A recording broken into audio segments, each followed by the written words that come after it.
नमस्कार साथियों, मैं रत्ना वोरा। मेरे YouTube channel advocate Ratna Vora में आप सभी का बहुत बहुत स्वागत है।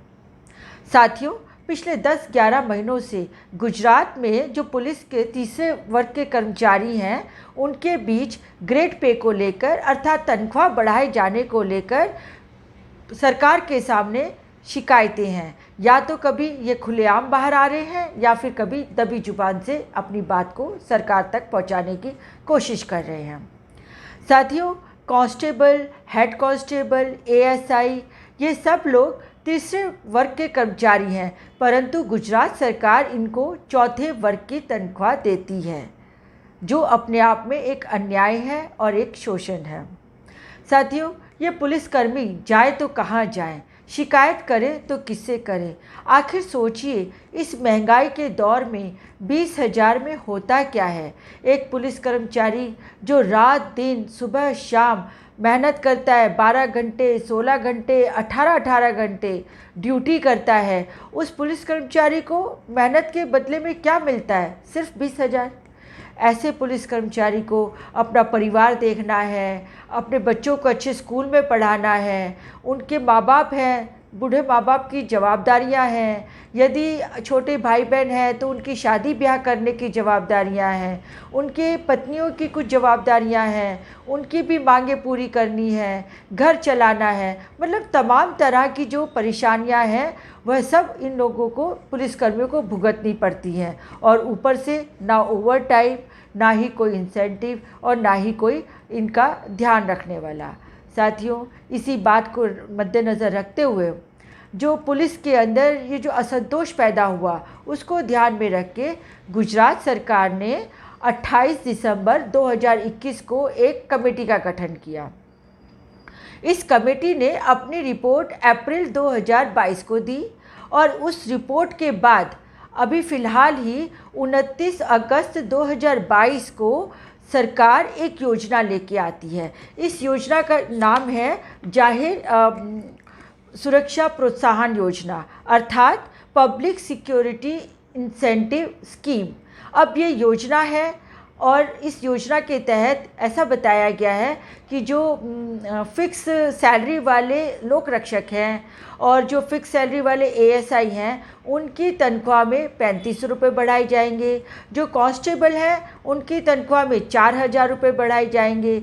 जो हेड कांस्टेबल हैं 4,500 रुपये और जो एएसआई हैं उनकी तनख्वाह में 5,000 रुपये बढ़ाए जाएंगे।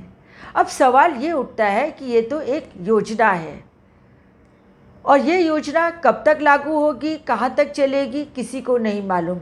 देखा जाए तो ये एक तरह का लॉलीपॉप है जो ये गुजरात सरकार ने पुलिसकर्मियों को दिया है। उन्हें बताया है, उन्हें कहा कि भाई चलो अब तो इलेक्शन आ रहे हैं, हमने तुम्हें एक लॉलीपॉप पकड़ा दिया, अब ठीक है इसी से गुजारा कर लो। पर साथ साथ में गुजरात सरकार ने एक एफिडेविट भी साइन करने को बोला है और उस एफिडेविट पे कहा गया है कि अब इस लाभ को लेने के बाद, इस योजना के बाद कोई भी पुलिसकर्मी किसी भी तरह का हक नहीं मांगेगा, किसी भी तरह का बेनिफिट नहीं मांगेगा, कोई लाभ नहीं मिलेगा और जो भी इस योजना में दिया गया है उसी योजना के तहत इनको रहना है। तो कहने का मतलब, इस योजना के बाद सरकार पुलिस कर्मियों के हाथ काट देना चाहती है ताकि वो अपनी आवाज़ कहीं उठाए नहीं, और उनकी आवाज़ को ख़त्म करने के लिए सरकार ये योजना लेके आई है। और ये तो सिर्फ एक चुनावी योजना कह सकते हैं, क्योंकि चुनाव आ गए हैं और अब ऐसा लग रहा है कि जो बीजेपी की सरकार है गुजरात के अंदर, उसके पैरों तले से ज़मीन खिसकती जा रही है। क्योंकि जिस तरीके से बीजेपी की सरकार के सामने अलग अलग महकमों में विरोध चल रहा है, चाहे फिर वो पुलिसकर्मी हो, आशा बहन वर्कर हो या कोई भी तबका हो, सब लोग आज सरकार से नाखुश है, नाराज़ है। और इसी बात को ध्यान में रखते हुए ये लॉलीपॉप जैसी योजना लाके सरकार ने रख दी है। साथियों, गुजरात की सरकार पिछले 20 सालों से गुजरात की सरकार पुलिस कर्मियों का शोषण कर रही है। पुलिसकर्मी जो रात दिन सुबह शाम धूप में, कड़कती धूप में भी अपनी ड्यूटी करता है, बरसात में, ठंडी में, पर लेकिन उसके सामने देखने वाला कोई भी नहीं है, उसकी आवाज़ को सुनने वाला कोई नहीं है। और आज मेरा इस वीडियो को बनाने का सिर्फ यही मकसद है कि जो मेरे पुलिसकर्मी भाई हैं, जो मेरे पुलिसकर्मी कर्मचारी हैं, उनकी आवाज़ ये बहरी और गूंगी सरकार के सामने पहुँचे। इस बहरी और गूंगी सरकार के साथ गांधीनगर में और साथ साथ में दिल्ली भी पहुँचे, क्योंकि दिल्ली में बैठे हुए हैं हमारे माननीय नरेंद्र मोदी जी, जो हमारे प्रधानमंत्री हैं, जो गुजरात के हैं, जो गुजरात के पुलिस कर्मियों को उनका हक नहीं दिलवा सकते हैं, तो फिर आप समझिए कि पूरे देश के लोगों के लिए वो क्या लड़ेंगे या क्या काम करेंगे। साथियों, सिर्फ और सिर्फ यह लोग आपका शोषण करना चाहते हैं। और अब चुनाव आ गए हैं, आपको चुनाव में जो आपको एक संविधानिक हक दिया गया है, वोट देने का हक दिया है, आप उस वोट देने के हक को सही दिशा में इस्तेमाल कीजिए। आप जिस किसी को भी वोट दे, आप वोट दीजिए, परंतु मेहरबानी करके भारतीय जनता पार्टी को अब वोट देना बंद कीजिए।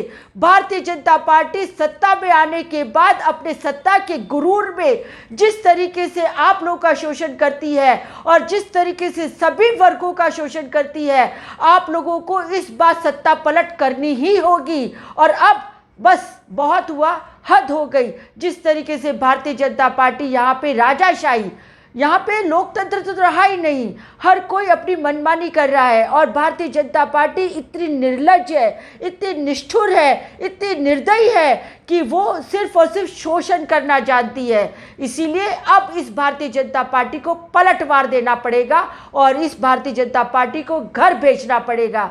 इसके साथ ही मैं अपना वीडियो यहीं समाप्त करती हूँ, पर मैं सबसे कहना चाहती हूँ, सारे पुलिसकर्मियों से कहना चाहती हूँ कि इस वीडियो को इतना फैलाइए, इतना फैलाइए, इतना फैलाइए कि सिर्फ गांधीनगर में नहीं, परंतु दिल्ली में नरेंद्र मोदी जी के कानों तक ये आवाज़ पहुँचे। और पता तो है ही, पर फिर भी आप आवाज़ पहुंचाइए कि हमारा शोषण हो रहा है और मेहरबानी करके अब इस शोषण को बंद कीजिए। हमें लॉलीपॉप, इंसेंटिव, प्रोत्साहन देना बंद कीजिए। हमारा अधिकार है ग्रेड पे लेने का और ग्रेड पे हम लेके रहेंगे। इस बात का आप एक मैसेज दीजिए। साथियों, इसके साथ ही मैं अपनी बात यही ख़त्म करती हूँ। यदि आपको ये मेरा वीडियो पसंद आया हो, और पसंद ही नहीं, यदि आप अपने हक की बात पहुंचाना चाहते हैं, तो इस वीडियो को ज़्यादा से ज़्यादा शेयर कीजिए, सब्सक्राइब कीजिए और लाइक कीजिए। इसके साथ ही जय हिंद, जय भारत, नमस्कार।